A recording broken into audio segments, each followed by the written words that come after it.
வணக்கம் பவித்ரா. தற்பொழுது எழும்பூரில் இருக்கக்கூடிய தனியார் மண்டபத்தில் பன்னீர்செல்வம் தனது ஆதரவாளர்களுடன் எத்தனை தொகுதிகளில் போட்டியிடுவது என்பது குறித்தும், எந்தெந்த தொகுதிகளில் போட்டியிடலாம் என்பது குறித்தும், வேட்பாளராக யாரை நியமிக்கலாம் என்பது குறித்தும் தற்போது ஆலோசனை மேற்கொண்டு வருகிறார். பாஜகவுடனான கூட்டணியில் எந்த தொகுதியில் போட்டியிடுவது, வேட்பாளர் அதே போல போட்டியிடும் சின்னம் குறித்து மாவட்ட வாரியாக தனித்தனியே மாவட்ட செயலாளர்களிடம், அதே போல மாவட்டத்தை சார்ந்த கட்சியின் குழுவினர், அண்ணா திராவிட முன்னேற்ற கழக குழு நிர்வாகிகளுடன் பன்னீர்செல்வம் தனித்தனியே தற்போது அறையில் ஆலோசனை மேற்கொண்டு வந்த நிர்வாகிகளின் கருத்துக்களை கேட்டு வருகிறார். இந்த நிலையில் இந்த ஆலோசனை கூட்டமானது தொடங்குவதற்கு முன்னதாகவே உரிமை மீட்பு அண்ணா திராவிட முன்னேற்ற கழக உரிமை மீட்பு குழு ஓபிஎஸ் ஆதரவாளர்களாக இருக்கக்கூடிய கொளத்தூர் கிருஷ்ணமூர்த்தி, அதே போல சைதை எம் பாபு ஆகியோருக்கு இடையே கடுமையான வாக்குவாதம் ஏற்பட்டது.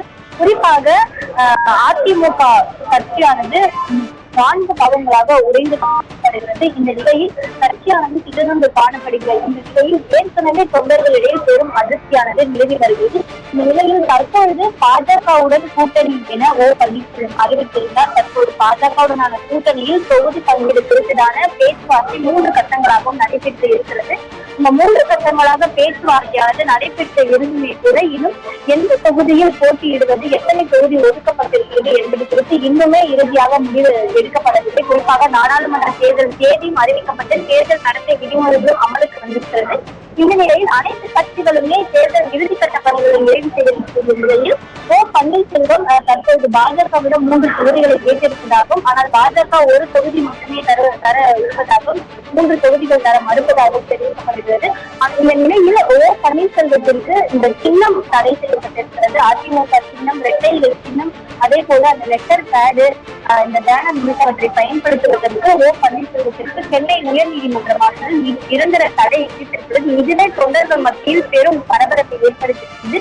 இந்த நிலையில் தற்பொழுது பன்னீர்செல்வம் தனது ஆதரவாளர்களுடன் எந்த சின்னத்தில் போட்டியிடுவது, எந்த தொகுதியில் போட்டியிடுவது, எத்தனை தொகுதி கேட்பது என பல்வேறு வகையில் ஆலோசனை மேற்கொண்டு வருகிறார். இந்த நிலையில் பாஜக ஒரு புறம் ஒரு தொகுதி வழங்குவதாகவும், ஆனால் தாமரை சின்னத்தில் போட்டியிட வேண்டும் என கூறுவதாகவும் தெரிவிக்கப்படுகிறது. இந்த நிலையில் தற்பொழுது பன்னீர்செல்வம் ஆலோசனை மேற்கொண்டு வருகிறார்.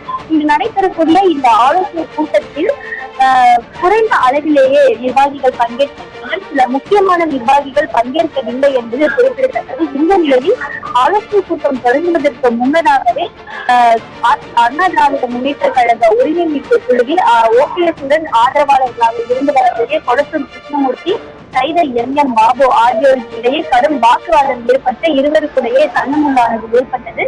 ஒருபுறம் தொண்டர்கள் அதிர்ச்சியில் வராமல் இருக்கின்றனர். இந்த நிலையில் இந்த ஆலோசனை கூட்டத்தில் பங்கேற்றிருக்கக்கூடிய தொண்டர்களிடையே வாக்குவாதம் ஏற்பட்டு இருக்கிறது. குறிப்பாக இந்த வாக்குவாதமானது கட்சியில் பெரும் பரபரப்பை ஏற்படுத்தியிருக்கிறது. மற்ற தொண்டர்களிடையே, மற்ற நிர்வாகிகளிடம் பெரும் பரபரப்பை ஏற்படுத்தியிருக்கிறது. இந்த நிலையில் தற்போது தொடர்ந்து ஆலோசனை கூட்டமானது நடைபெற்றிருக்கிறது. இந்த ஆலோசனை கூட்டமானது முடிந்த பின்னரே அடுத்த கட்டமான என்ன முடிவுகள் குழுவில் எடுக்கப்பட்டிருப்பது தொடர்பான